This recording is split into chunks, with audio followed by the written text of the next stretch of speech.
मैं whistling would say निकला भी नहीं था और मुझे मेरी पहली फिल्म मिल गई थी क्योंकि वो फिल्म शूट हुई थी 2008 में और वो रिलीज हुई 2019 में। Oh my God. ऑफिस में जाती है उन्होंने बिठाया और उन्होंने बोला कि आपको पोर्टफोलियो खिंचवाना पड़ेगा, 6,000 रुपये का पोर्टफोलियो खिंचवाना पड़ेगा, आपके बच्चे को तभी काम मिलेगा सीरियल में। क्या मेरी एक्टिंग पसंद नहीं आई या मेरा स्क्रीन टेस्ट अच्छा नहीं? बेड पे बैठ के इतना डिटेल में कभी बात नहीं हुई। आप अपनी फिल्म में मुझे ले लो, कल से मैं आपके सेट पे आ जाता हूँ। ये ऐसे नहीं होता, इट्स नॉट दैट इजी। ज़रूरी नहीं है कि आपको हर जो भी आप ऑडिशन दो या जो भी आप स्क्रीन टेस्ट दो उसमें आप सिलेक्ट हो जाए। मैंने ऑडिशन देना बंद नहीं किया। मैं अभी 3 दिन पहले एक ऑडिशन दे के आया। John and Siddharth I found to be very gentle people. Varun बड़ा स्वीट है। मैं ये नहीं कह रहा कि वरुण हम्बल नहीं है, बट वरुण बड़ा प्यारा है। Sushant is someone who Hi, this is Sahil Vaid. You're watching Bollywood Watchmen. If you like this video, please like, share, and subscribe.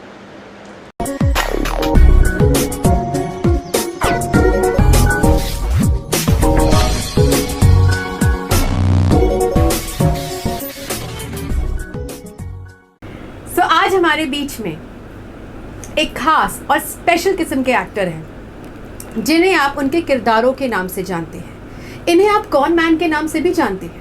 जी हाँ, इन्होंने अपने किरदार से लोगों का दिल चुराया है। तो आज मैं स्वागत करना चाहूँगी साहिल वैद्य जी का। Thank you so much for coming over here and taking out your precious time. Thank you for having me here. But कौन मैन क्यों? अरे आपने ऐसा किया है, आपने लोगों का दिल चुराया है। लोगों का दिल चुराया, मेरे को लगता है। कितने, मतलब आपका चुराया कि नहीं चुराया? नहीं, मेरा भी चुराया आपने। अच्छा, thank you, तभी तो ये मेरा आइडिया था कॉन मैन का। Thank you. ओके, सो सबसे पहला सवाल मैं आपसे पूछना चाहूँगी। आप whistling would say pass out हैं जी, और कितना मुश्किल था आपका आपको पहला फिल्म मिलना? ये सवाल थोड़ा सा आई एम श्योर आप इसके जवाब में सुनना चाहेंगे कि हाँ, मेरी sure. ज़िंदगी बहुत मुश्किल थी, मैंने बहुत संघर्ष किया, बट मेरी ज़िंदगी बहुत आसान रही है। ओके। मैं व्हिस्लिंग वुड से निकला भी नहीं था और मुझे मेरी पहली फिल्म मिल गई थी। मैं आई थिंक अपने दूसरे सेमेस्टर में था और मेरा एक दोस्त जो व्हिस्लिंग वुड में पढ़ता था और ड्रॉप आउट करके असिस्टेंट डायरेक्टर बन गया था फिल्मों में। वो एक एक्टर ढूंढ रहे थे जिसके लंबे बाल हों और जो गिटार बजाता हो। तो उसके दिमाग में मेरा आया और उसने मुझे फ़ोन किया और बोला कि एक ऑडिशन देना पड़ेगा। तो मैंने कहा हाँ मैं आ जाता हूँ। मैं अपनी बाइक पे बैठ के पहुँच गया। पहली बार लाइफ में वर्ली गया था। ओके। ऑडिशन वहीं हुआ था। I think I am not sure, Nandini Srikanth का वो पहला कास्टिंग प्रोजेक्ट था। फिल्म का नाम था हैप्पी। और वो मुझे मिल गई थी। मैंने ना सोचा ना समझा, मुझे लगा फिल्में ही तो करने आए हैं, फिल्म मिल गई है। तो उन्होंने कहा गिटार बजा के दिखाओ, मैंने बजा के दिखाई and I got the film. और लकीली उस टाइम अकल नहीं थी शेड्यूलिंग क्या होती है, डेट्स कैसे देते हैं, पैसे कितने मिलने चाहिए। तो 32 दिन मैं व्हिस्लिंग वुड्स भी मिस नहीं कर सकता था बिकॉज हमारा व्हिस्लिंग वुड्स के स्टूडेंट कॉन्ट्रैक्ट में एक क्लॉज होता है कि आप जब तक पास आउट नहीं हो जाते, जब तक हम आपको डिग्री या डिप्लोमा नहीं दे देते, आप बाहर काम नहीं कर सकते। बिकॉज उसके पीछे ये बड़ा स्ट्रॉन्ग रीज़न होता है कि पहले सीख तो लो, बाहर जाके व्हिस्लिंग वुड्स का नाम ख़राब मत करना। बट मुझे मिल गया था काम, तो I really wanted to go and experiment. और फिल्म पंकज कपूर साहब के साथ थी तो I had to do it. मैंने उनको एज एन एक्टर देखा हुआ है, I appreciated him, I learned from him. तो मैंने वो फिल्म साइन कर ली। और जितना पैसा उन्होंने बोला मैं बोला हाँ कमाल है, आप क्या बात कर रहे हैं, मैं ले लेता हूँ, I do it. I still remember, मेरी सुबह 5 बजे क्लास शुरू होती थी, वॉइस क्लास। और वहाँ पे मेरा जनरली पैकअप हो जाता था 4 साढ़े 4 बजे। रात की ही शूट होती थी। 32 दिन मैंने ना तो स्कूल मिस किया, फिल्म स्कूल, और ना ही शूट। तो लकीली वो वर्कआउट हो गया। अब मुझे लगता है कि अगर इस चीज़ को अब मैं शेड्यूल करूँगा तो मैं शायद बोल दूँगा कि ये नहीं हो पाएगा, it won't be possible. I think ऐसे ही सीखते हैं हम खुद को सिचुएशंस में फंसा के। बिकॉज उस ज़माने में व्हिस्लिंग वुड्स में अगर आप 3 क्लासेस मिस कर देते थे तो आपको सेमेस्टर रिपीट करना पड़ता था या फिर आपको निकाल दिया जाता था कि आप नालायक हैं, आप कुछ नहीं बन सकते, आप छोड़ दो। तो और मैं उन अच्छा, ये प्रिविलेज्ड लोगों में से नहीं था जिनके पास बहुत पैसे थे, जिन्होंने व्हिस्लिंग वुड्स ये सोच के ज्वाइन किया था कि ठीक है ये भी करके देख लेते हैं। नहीं, मेरे लिए इट वाज एवरीथिंग। मतलब I know how difficult it was for my parents to put me through that education.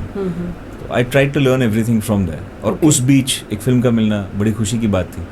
Okay. I couldn't let that go. So coming to that only, जैसे मैंने काफ़ी देखा है कि एक्टर्स यू नो काफ़ी impatient हो जाते हैं, और जैसे कि मैंने आपका ऑरा ही बहुत ही हैप्पी गो लकी टाइप्स है, तो उस समय भी ऐसा ही था क्या? मतलब हमेशा से ऐसे ही था। उस टाइम थोड़ा अकल कम थी, अब थोड़ा सा ग्रोन अप ऐसे तो थोड़ी। फ्रस्ट्रेटिंग नहीं था कि यू नो स्कूल भी करना है और फिर नहीं यार, मैं उस टाइम पे मैं सोचता था कि किसी दिन बताऊंगा किसी को, ओके आज बता रहा हूँ। तो आई थिंक मैं जो भी करता हूँ मैं ये सोच के करता हूँ कि this will become an interesting story to tell somebody. I don't know, maybe somebody, to inspire someone, to you know tell somebody कि ये हो सकता है। It's not important to sleep. वो मन करके पिक्चर आई थी आमिर खान साहब की, उसमें सेकेंड हाफ के बाद वो पेंट कर रहे होते हैं, फिल्म का पोस्टर पेंट कर रहे होते हैं। तो उनसे कोई कैरेक्टर आके पूछता है कि अरे भाई तुम ये इतने बड़े पेंटर हो तो ये फिल्मों के पोस्टर पेंट कर रहे हो? तो ही सेज कि हाँ पेंटिंग बनाता हूँ लेकिन रात को बनाता हूँ। कहते हैं और दिन में ये पेंट करते हो? कहते हैं हाँ। तो सोते कब हो? वो कहते हैं कि अब तक सो ही तो रहा था दोस्त, अब तो जागा हूँ। आई थिंक वो मेरे दिमाग में कहीं रह गई थी लाइन। मैं जब भी मुझे थोड़ा ऐसा नींद टाइप आती थी उन दिनों, मुझे याद है कि मैं वही सोचता था कि यार ये सिर्फ 30-32 दिन की बात है, इसके बाद at least I could tell the world that I was the first actor from Whistling Woods who got a film. But unfortunately अब अगर स्ट्रगल के बारे में सुनना है तो ये भी सुन लो कि वो फिल्म शूट हुई थी 2008 में, वो रिलीज हुई 2019 में। Oh my God, such a big patience, man. Patience क्या, हम तो लिटरली ऑलमोस्ट भूल ही गए थे कि हमने उस फिल्म में काम किया। बट ये हुआ, मेरी जो फर्स्ट फिल्म थी, जो मैंने लाइफ में पहली फिल्म जिसमें मैंने एक्टिंग की, पंकज कपूर साहब के साथ की, फिल्म का नाम था हैप्पी। अब भी रिलीज हुई है 2019 में ZEE5 पे। तो उसमें आप देखोगे तो मैं बिल्कुल पतला सा, मेरे लंबे लंबे बाल हैं। लोग हैरान होते हैं कि भाई लंबे बाल तो तुम्हारे अभी बद्रीनाथ की दुल्हनिया के टाइम पे थे। तो मेरे पहले भी लंबे बाल थे। आई थिंक वही देख के शशांक खेतान ने बोला होगा कि बद्री में भी बाल बढ़ा लो, बट बद्री में मैं इतना मोटा था। Okay, so moving on to the next question. आपने एक इंटरव्यू में 1 साल पहले या 2 साल पहले कहा था कि आप उस स्टेज पे नहीं हो जहां आप खुद अपना रोल सिलेक्ट कर सके।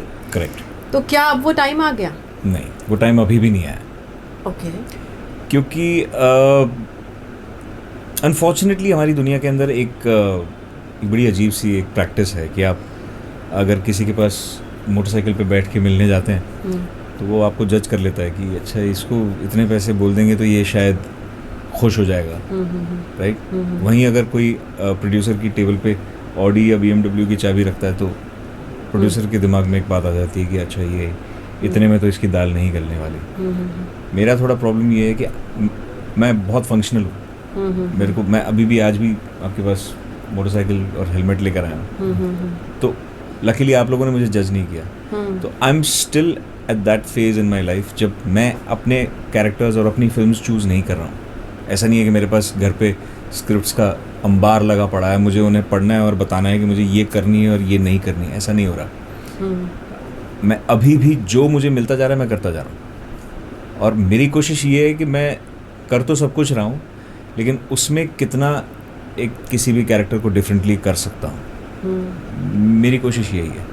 और सामने से जब धर्मा प्रोडक्शंस या डेविड धवन जैसे लोग बुला लेते हैं तो फिर बिल्कुल नो ब्रेनर है यार। आप इतने बड़े बड़े लोग जिन्होंने 45 फिल्में 40 फिल्में बनाई हुई हैं, वो आपको इतनी इज्जत दे रहे हैं, फ़ोन करके बुला रहे हैं, तो आप कौन होते हो ये बोलने वाले कि नहीं मैं आपकी ये फिल्म नहीं करना चाहता, यू नो। बिल्कुल बेकार बात है। मैंने पकड़ लिया।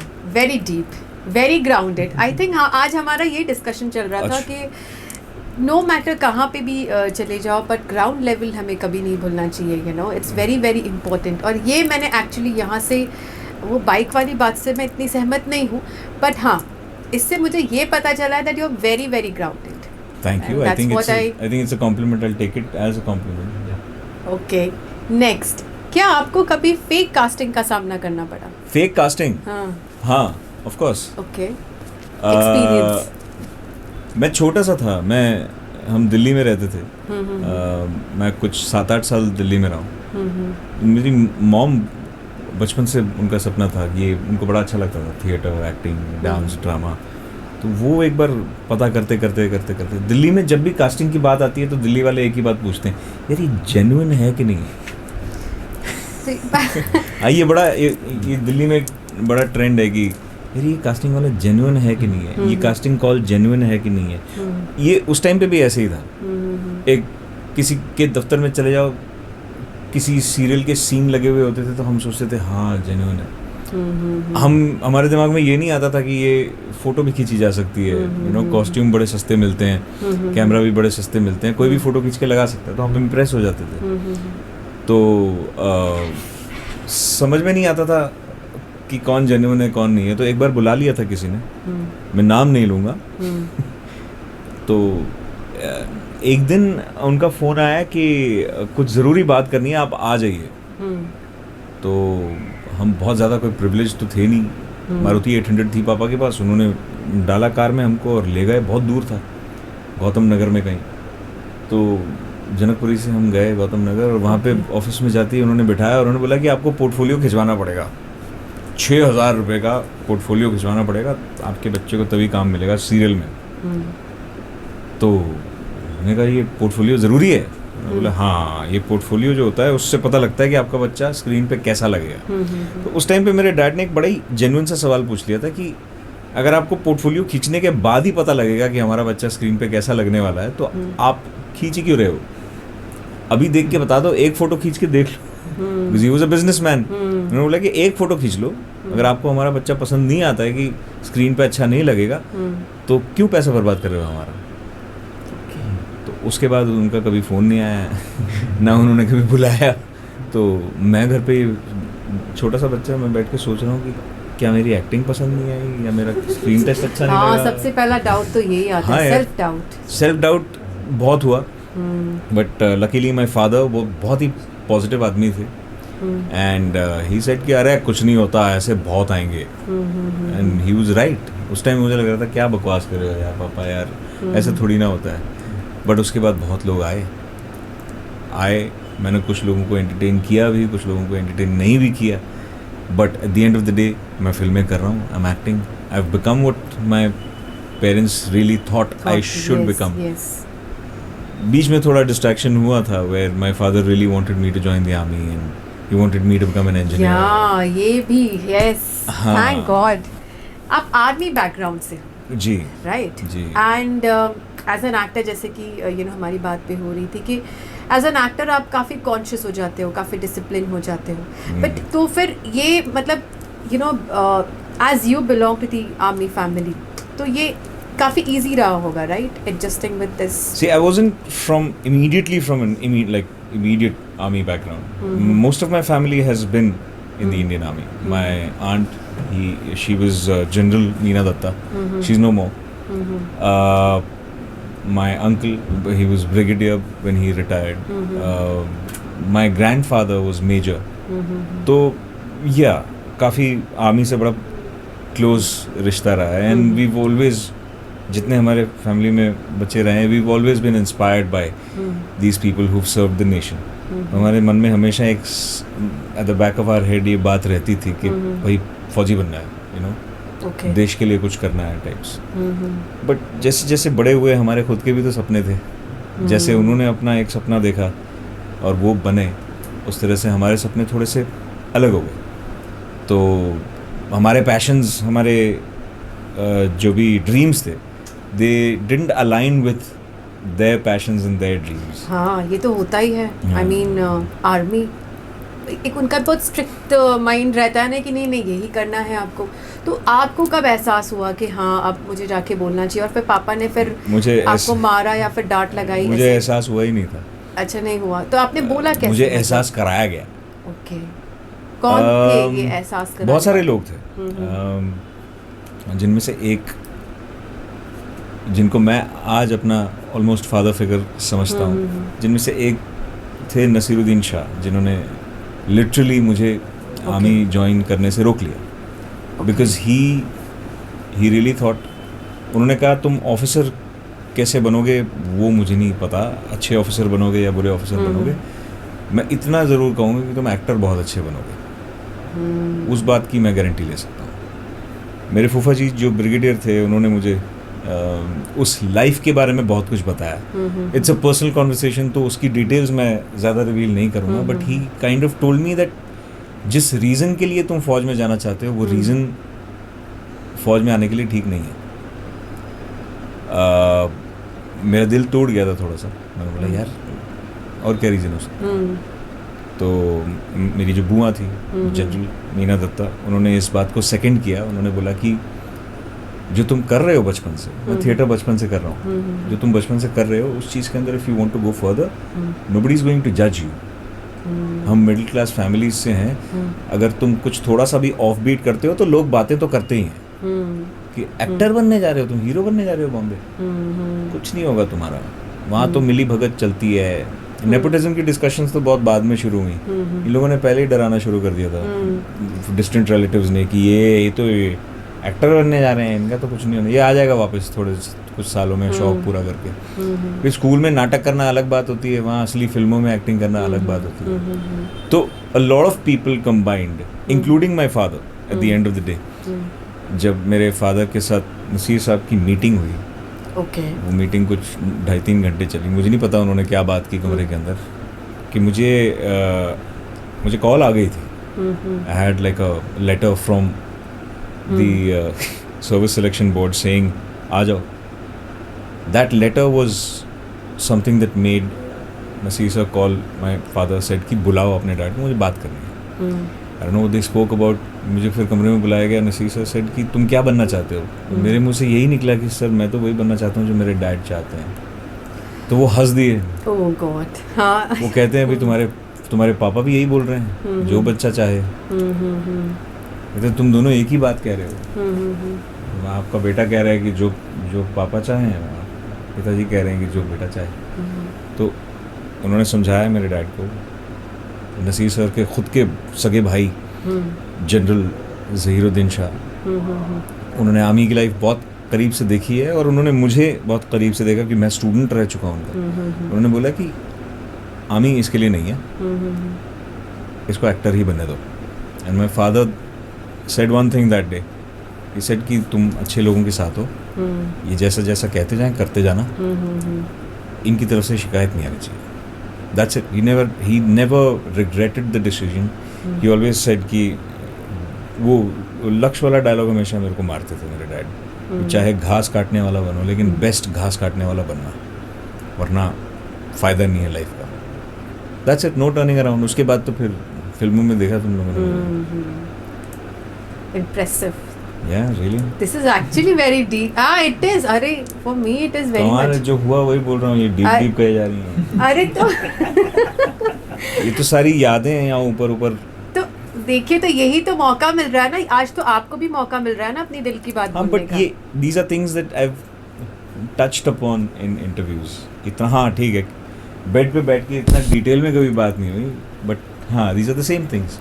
No, but it's like for me, it's like a I feel very much delightful that personally knowing so many things about you, and it is so impressive, so encouraging for me to be very Fist bumps honest. गिनते जाइए आज कितने fist, इस video के अंत में जो हमें बता देगा कि इस वीडियो में कितने फिस्ट बम्प्स थे, उन्हें एक इनाम दिया जाएगा, वो ये लोग देंगे। Okay. क्या बोलते हैं उसे? Give away. है, आपके लिए भी है। ओके, अगर देखा है वहाँ पे। अच्छा, यही है। वैसे मैं लेके जाने वाली थी, पर चलो ये अभी नहीं दिखा सकते, ये आई थिंक शो के आखिरी हिस्से में ऐसे सरप्राइज की तरह आएगा और फिर मुझे एक्टिंग करनी पड़ेगी कि अरे इसकी क्या जरूरत है ना, ऐसे ही करना है ना। ले ऐसा मत करना। अच्छा ठीक है, आप जैसे हो मतलब। चलो ठीक है, ये काट देना, मैं प्रिटेंड करता हूँ कि मैंने उस तरफ देखा ही नहीं। ठीक, चलो। ओके, सो अगर देखा जाए तो आपने इतने सालों में डबिंग बहुत ज़्यादा की है, बहुत ज़्यादा, राइट? या मूवीज़ कम क्यों? जो मिलेगा वही करेंगे ना, अच्छा, ये आंसर है? ये आंसर है। ओके। क्योंकि क्या होता है कि आप जब बाहर से आते हैं, आपका कोई जानने वाला एक तो शहर नया, काम नया, इंडस्ट्री नई, जब आप आते हो आपके पास ऐसे कोई रिसोर्सेज तो होते नहीं कि आप जाओ और बोलो कि आप अपनी फिल्म में मुझे ले लो, कल से मैं आपके सेट पे आ जाता हूँ। ये ऐसे नहीं होता, इट्स नॉट दैट ईजी। बहुत ही मुश्किल है एक फिल्म बनाना। मैं प्रोड्यूसर्स के साथ बैठा तब मुझे समझ में आई कि how difficult it is. Actors को, DOPs को, बड़े बड़े लोग हैं यार ये, इन लोगों के पास टाइम नहीं होता, इनके पास ऑलरेडी इतने सारे प्रोजेक्ट्स हैं, उसके बीच में अपनी फिल्म बना लेना आई थिंक बहुत बड़ी आर्ट है, राइट? और इस बिजी दुनिया के अंदर जब आप नए नए आते हो, आपको वक्त लगता है क्रेडिबिलिटी बनाने में। कोई आपको अपनी फिल्म में क्यों ले? कोई करोड़ों रुपए लगा के एक फिल्म बना रहा है लोगों को दिखाने के लिए। It's a business model. लोग फिल्में बनाते हैं ताकि लोग टिकट खरीद के फिल्म देखें और उससे वो लोग पैसे कमाएं, ठीक है? सालों से चला आ रहा है। आपकी क्या ज़रूरत है इस इंडस्ट्री को? चल रही है, 100 साल से चल रही है। आपको अपनी जगह बनानी है। तो आप जब नए नए आते हो, पहले तो ये शहर बड़ा महंगा है, ये बहुत महंगा शहर है। आने से पहले सोच समझ के आइएगा। यहाँ पे खर्चा चलाने के लिए, किराया देने के लिए, पेट्रोल डलवाने के लिए, मोबाइल का रिचार्ज करने के लिए, ये सब करने के लिए आपको पैसे तो चाहिए। माँ बाप कब तक देंगे? तो वो एक मेरी ट्रेनिंग से ही जुड़ी हुई चीज़ है डबिंग। वहाँ मैं कैमरे के सामने एक्टिंग करता हूँ, डबिंग के अंदर माइक के सामने एक्टिंग होती है। फ़र्क बस इतना है। वहाँ मैंने जब डबिंग करनी शुरू की तो लोग बहुत इम्प्रेस हुए। उन्होंने बोला कि यार तुम तो अच्छा करते हो, अच्छा करते हो तो फिर पैसे भी लो, ये लो। पैसे जब मिलते हैं, जब हाथ में आते हैं, तो फिर वो चीज़ आप छोड़ना ना तो छोड़नी चाहिए और ना छोड़ना अच्छा लगता है। फिल्में कम इसलिए भी की क्योंकि कई सारे ऐसे एक्टर्स हैं जिनसे मैं मिला भी हूँ पर्सनली, जिन्होंने कहा कि यार पैसे कमाने के लिए हमने क्या क्या प्रोजेक्ट्स कर लिए, अब हमारी इमेज खराब हो गई है। अब लोग सोचते हैं कि ये तो इसी तरह के रोल्स कर सकता है। तो बीच में मैंने बहुत सारे एक्टिंग प्रोजेक्ट्स भी इसीलिए कर लिए बिकॉज पैसे नहीं थे, घर चलाना था। वो एक पता नहीं लोगों को पता भी है कि नहीं, मैंने सावधान इंडिया के भी एपिसोड्स किए जिसमें मैंने कत्ल भी किया है किसी का। Really? हाँ, क्योंकि पैसे ख़त्म हो गए थे, कुछ चाहिए था, किराया भरने के लिए पैसे नहीं थे। Okay. तो जब डबिंग आई, वॉइस एक्टिंग कहते हैं हम इसे, क्योंकि वॉइस एक्टिंग है, वॉइस वाली एक्टिंग। तो घर चलने लगा। और फिर जो एक्टिंग के ऊपर मेंटल प्रेशर होता था कि यार एक्टिंग करने के लिए नहीं है, वो चला गया। एक्टिंग की जो क्रिएटिव सेटिस्फैक्शन है वो स्टेज से मिलने लग गई। प्लेस करते थे हम, थिएटर करते थे, और पैसा डबिंग दे रही थी। तो लिटरली बहुत सही लाइफ चल रही थी। तो एक कंफर्ट आना शुरू हो गया। दोस्तों के साथ रहना बंद कर दिया, अकेले रहना शुरू कर दिया, खुद का घर मिल गया, किराया अब हम ज़्यादा देने लगे। उससे क्या होता है कि आप कास्टिंग डायरेक्टर्स के पास जब आप जाते हो स्क्रीन टेस्ट देने के लिए या फिर उनसे काम मांगने के लिए, तो आप ऐसे काम नहीं मांगते। आप उनके सामने खड़े होते हो, आप बोलते हो कि सर ये रोल है, मुझे लगता है मैं इस रोल में फिट नहीं होता।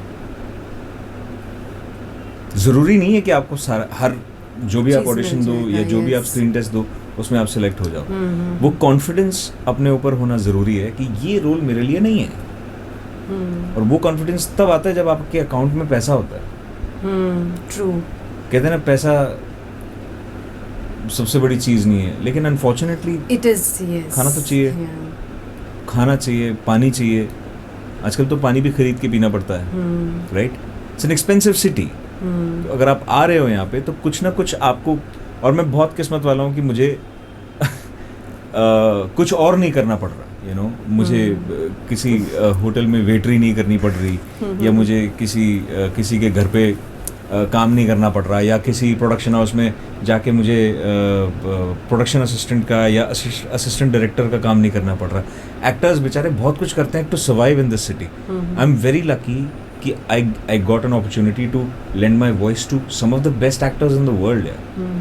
और it requires the exact same training that I got in my film school. मैं एक्टिंग स्कूल, मैं जाता हूँ, मैं डबिंग करता हूँ, मुझे पैसे मिलते हैं, सिंपल सी बात है।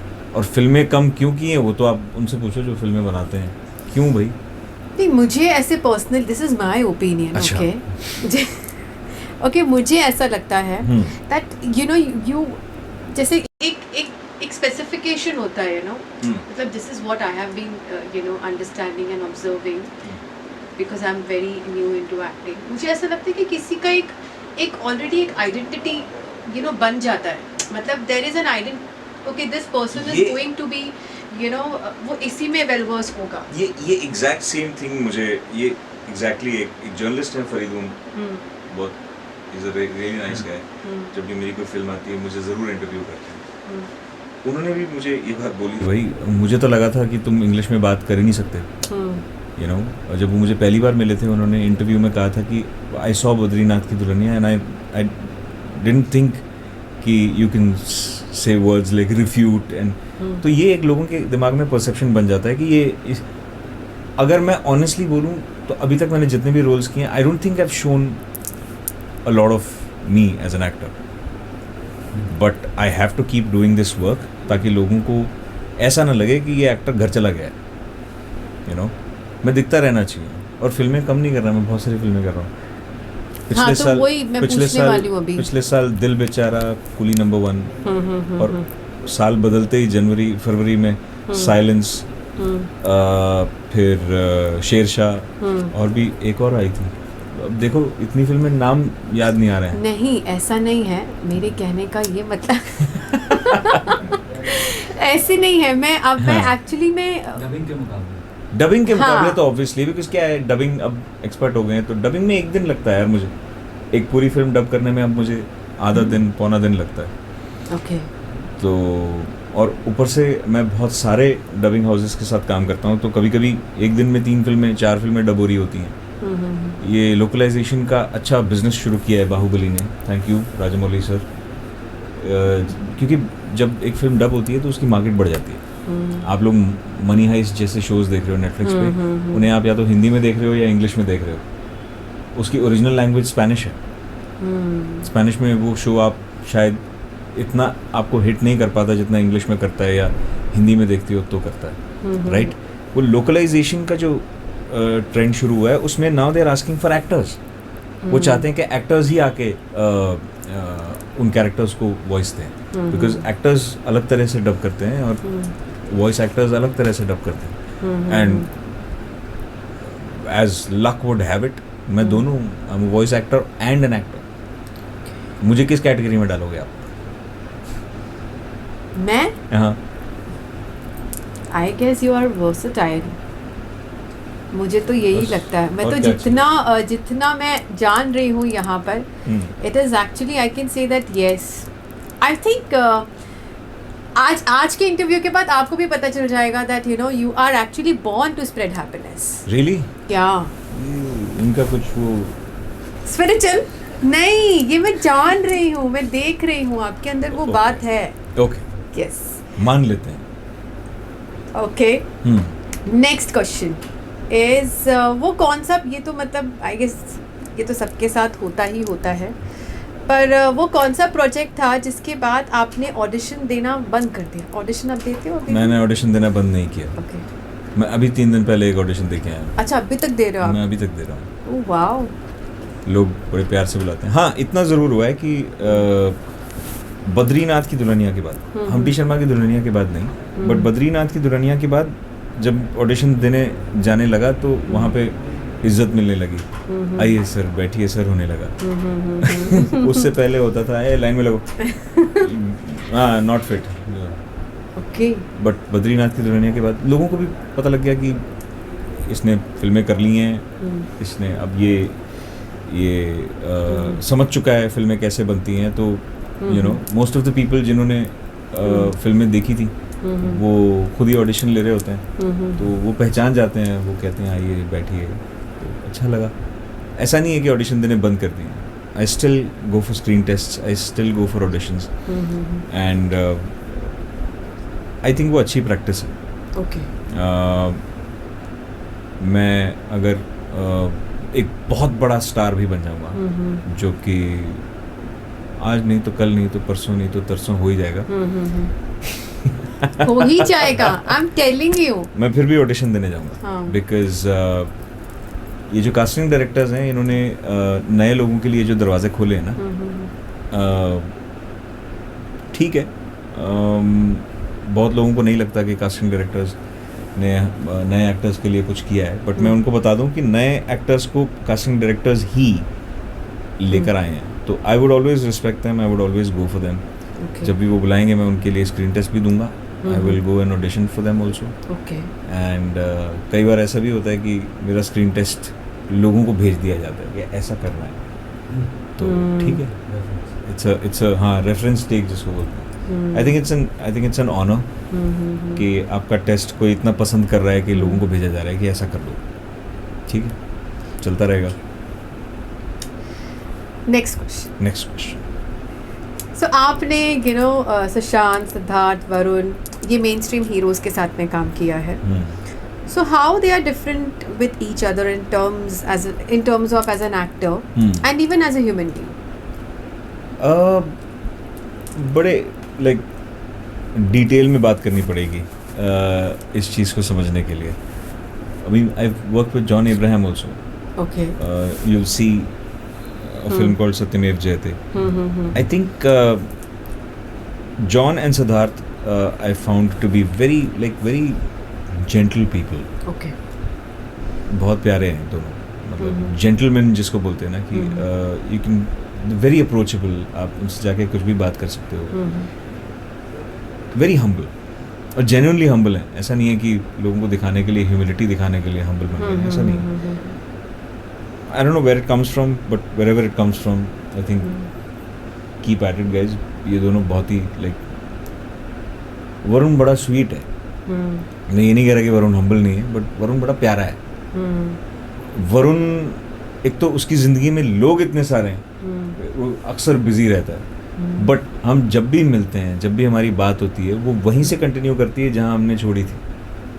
You know, Varun's a sweetheart in that manner. सबको साथ लेके चलता है. वो स्प्रेड हैप्पीनेस वाली बात बताई थी ना, he is also like that. He is, I think मैं अगर इतनी करता हूँ तो वरुण इतनी हैप्पीनेस स्प्रेड करता है. Is a sweet guy. And क्योंकि हम पेट्रियार्की से लड़ने की कोशिश कर रहे हैं, तो मैंने आलिया के साथ भी काम किया एंड सारा के साथ भी काम किया. देयर ऑल्सो वेरी, ऐसा लगता नहीं है कि इतने बड़े बड़े लेजेंड्स की बेटियां हैं. एक महेश भट्ट की बेटी हैं और दूसरी सैफ अली खान की बेटी हैं. तो ऐसा बिल्कुल महसूस नहीं होता. आपके साथ बहुत ही कंफर्टेबली काम करते हैं ये लोग. And I think everybody is really sweet. Now we talk about Sushant. Sushant is someone who really built himself. उसने खुद को बनाया है यार. ये जितना मैं जो हीरो बन के आपको बता रहा हूँ कि मैंने ये करके पैसा कमाया, ये करके मैं आई am not even half of what Sushant became. Right. इतने महंगे शहर में, इतनी मुश्किल इंडस्ट्री में, ये सब बातें हमने अभी जो की, उसमें सुशांत आया and he proved himself to be one amongst the very best. Right. I think that takes a lot. And बाहर से शायद नहीं दिखता होगा, मुझे भी नहीं दिखा कि कितना एफर्ट और कितनी मेहनत लगी होगी सुशांत को सुशांत सिंह राजपूत बनने में. बट जितना वक्त मैंने उसके साथ बिताया, ही वाज इक्वली, ऐसा लगता ही नहीं था कि ये वही है बंदा जिसने धोनी में लीड एक्टिंग की थी, ये महेंद्र सिंह धोनी का रोल किया था. वो लेके आता ही नहीं है कोई भी actor. For me they are all at the same level. Not as an actor, not as a performer, not as, मेरे मन में सबके लिए वही इज्जत है. राइट. चाहे वो वरुण हो, चाहे वो सिड हो, चाहे वो जॉन हो, चाहे वो सुशांत हो.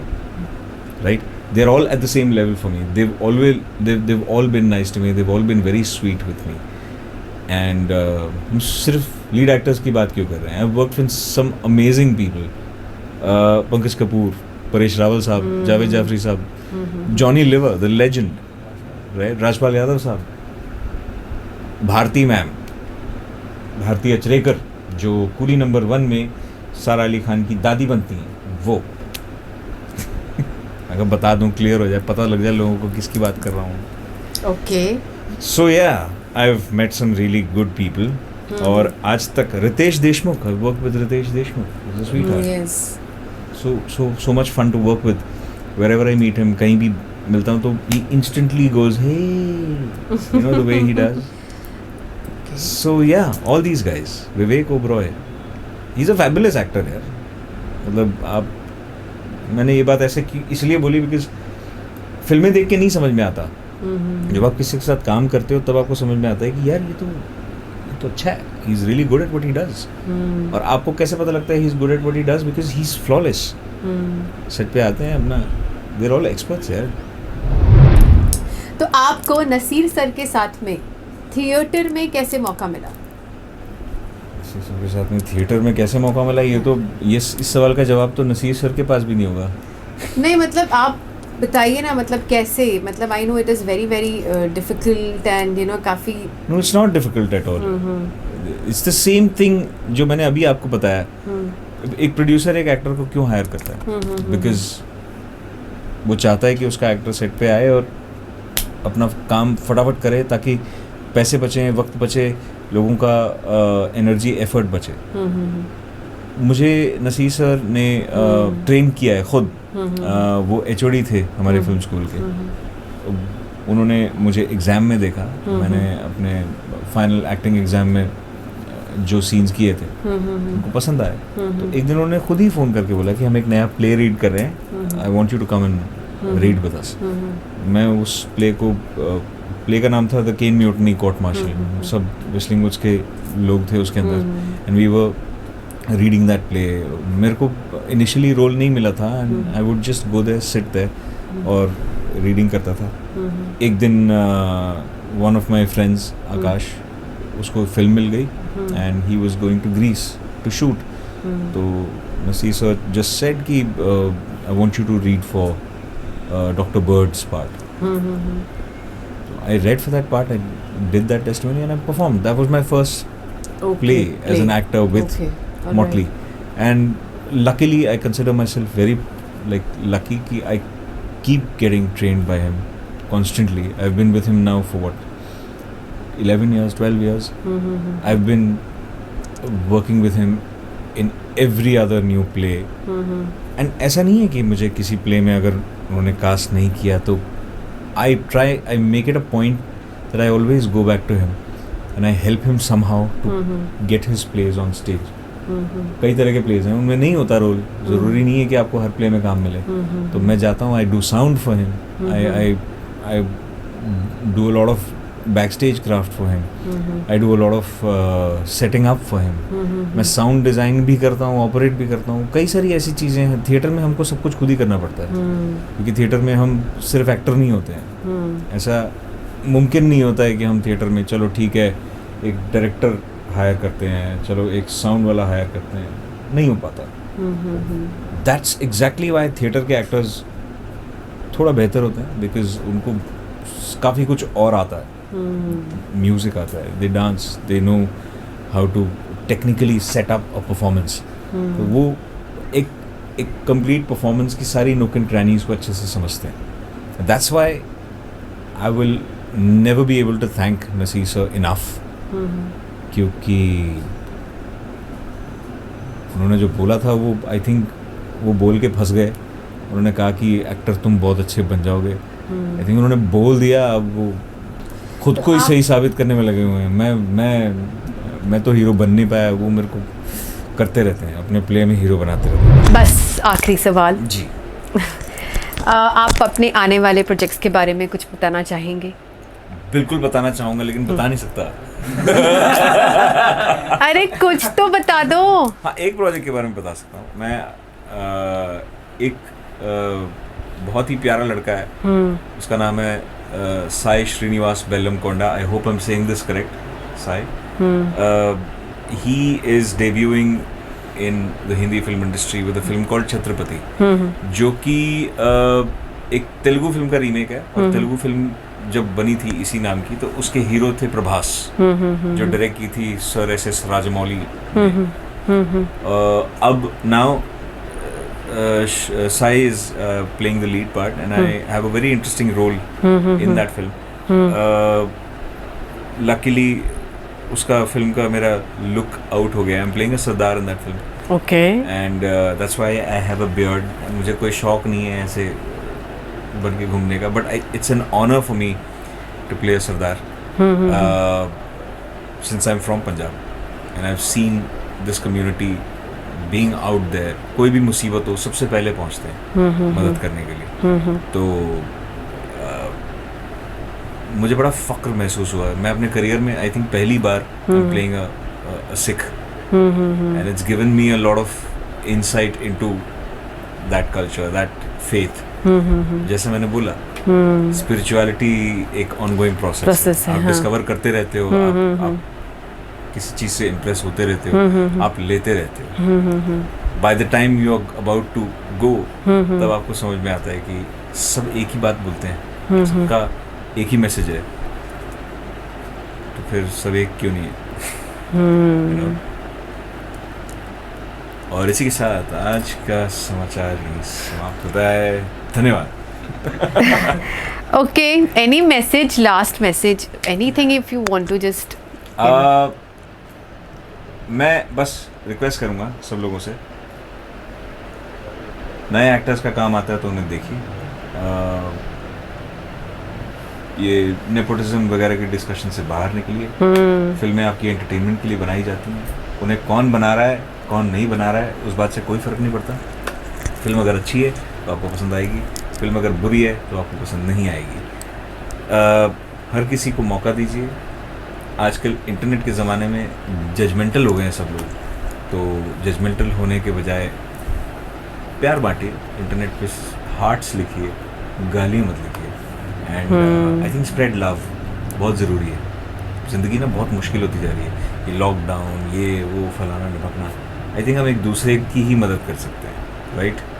तो इतने सारे महीनों के बाद अब हमारे थिएटर्स खुलने लगे हैं. वैक्सीनेशन लगवा लिया हो तो जाइए थिएटर, फिल्में देखिए. हमारी भी कुछ जेबें भरी है. Okay. So thank you so much. Such a wonderful, wonderful, wonderful interview. To be very honest, yes, this one. This is much कितने more. हुए गिने आपने? I think 7 से 8 तो हो ही गया होगा. अब आपको वापस जाना पड़ेगा, ये वीडियो पूरा देखना पड़ेगा और जानना होगा कि इस वीडियो में कितने फिस्ट बम्प थे. एक और हो गया अभी. आपके लिए कुछ है, मतलब ये समथिंग कम था. नहीं और भी कुछ है. कुछ अच्छा हो जाता है ना तो डेफिनेटली यू नो मीठा भी. इसमें काफ़ी मीठी चीज़ें हैं. अरे इसकी क्या कि आपके लिए. Thank you. Can we have a huge round of applause? Come on, such a wonderful human being. Thank you. This is really sweet. Thank you, Bollywood Watchmen. पता नहीं कॉफी विद करण में जाने का मौका मिलता है कि नहीं मिलता. अरे जरूर. लेकिन मुझे वो हैम्पर बिना कुछ खेले मिल गया है, तो थैंक यू सो मच.